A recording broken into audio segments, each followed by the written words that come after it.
Swastiastu. Berjumpa kembali anak-anak sekalian, siswa SMK kelas 11 pada pembelajaran pendidikan agama Hindu dan budi pekerti. Pada pertemuan ini kita akan bahas tentang yadnya dalam Mahabharata. Sebelum kita mulai belajar, mari bersama kita berdoa, mohon anugerah dan tuntunan. Om Pawakana Saraswati Wajibir Wajiniwati Yajnam Wastu Dia Wasuh. Om Narayana Om Saraswati Jaya. Ya Tuhan, sebagai manifestasi Dewi Saraswati yang Maha Suci, anugerahilah hamba kecerdasan dan terimalah persembahan hamba ini. Ya Tuhan, Narayana yang Saraswati, semoga hamba menang berhasil. Harapan dari doa ini supaya kita tenang dalam belajar, selalu dibimbing, dan selalu sehat. Anak-anak sekalian, untuk memahami materi yadnya dalam Mahabharata, bisa kalian lihat pada peta konsep berikut. Yang kita bahas adalah hakikat dan arti dari yadnya, penerapan pancayadnya, syarat-syarat pelaksanaan yadnya, yadnya sarva. Di dalam Bhagavad Gita dijelaskan tentang kualitas yadnya. Pertama, satwika yadnya dilaksanakan memenuhi syarat-syarat yang telah ditentukan sesuai dengan sumber sastra agama.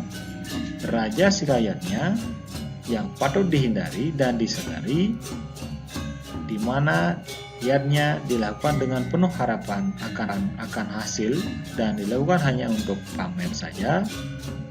Tamasika yadnya dilaksanakan dengan motivasi agar dapat keuntungan. Memperhatikan yadnya menurut kitab Mahabharata dalam kehidupan.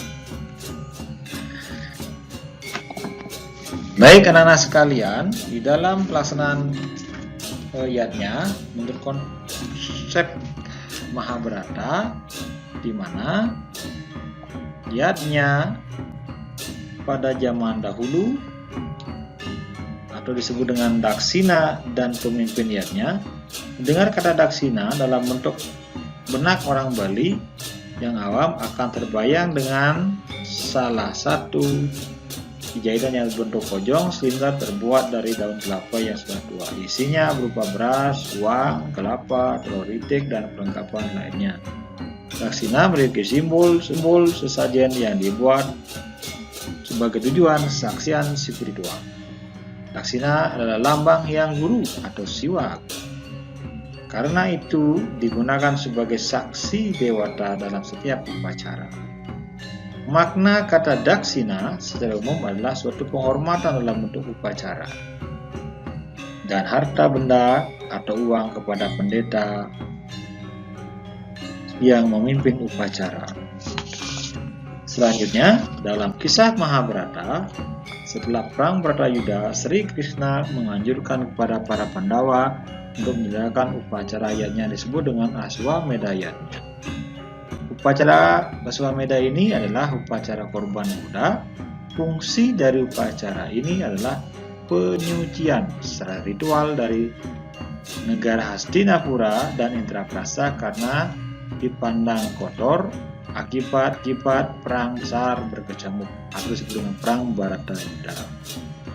Para Pandawa diliputi dengan rasa yang perlu disikapi dan disadari untuk melaksanakan upacara Aswamedha.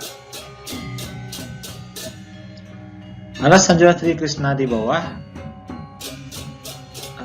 bahwa Raja Dharmawangsa atau Pandawa melaksanakan Aswamedha yadnya. Sri Krishna berpesan agar yadnya yang besar itu tidak perlu dipuput oleh sulinggih dari keturunan yang tinggi. Pendeta yang menurut adalah dari keturunan Sudra yang tinggal di hutan.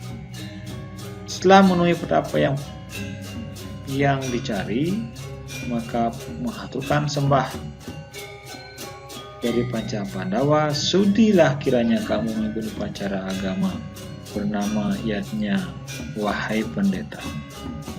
Nah, mendengar permohonan itu, sang pendeta sangat sederhana menjawab atas pilihan Prabu Yudhistira kepada seorang petapa untuk memimpinnya itu. "Namun kali ini saya bersedia memimpin upacara. Nanti andai kata kita panjang umur, saya bersedia memimpin upacara Aswamedha Yajna yang dilaksanakan oleh Prabu Yudhistira ke 100 kalinya." Dengar jawaban itu, sang utusan terperanjat kaget luar biasa. Ia langsung mohon pamit dan segera melakukan segala sesuatu yang kepada raja. Kejadian ini kemudian diteruskan kepada Sri Krishna. Setelah mendengar laporan itu, Sri Krishna bertanya siapa yang disuruh untuk menghadap pendeta. Dharmawasa pun menjawab, "Ya, saya tugaskan menghadapnya adalah patih kerajaan Sri Krishna." Menjelaskan, upacara yang akan dilangsungkan bukan atas nama sang patih, tapi atas nama sang raja. Karena itu tidaklah pantas kalau seorang lain yang memohon kepada pendeta. Setidaknya permaisuri saja yang harus datang kepada pendeta. Kalau permaisuri yang datang sangatlah tepat, karena dalam pelaksanaan upacara agama peranan wanita lebih menonjol dibandingkan laki-laki. Oleh karena itu, maka upacara dilakukan dengan ikhlas memohon kepada para maharesi untuk memimpin upacara itu. Di sini dapat dilakukan bahwa upacara Aswamedha itu merupakan upacara yang dilakukan dengan ikhlas, dengan tulus, dan salah satunya bagaimana peran wanita dalam melaksanakan upacara ini.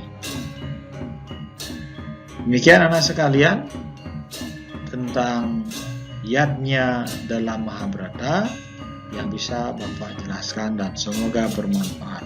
Bapak akhiri dengan Paramo Santi. Om Santi Santi Santi. Om.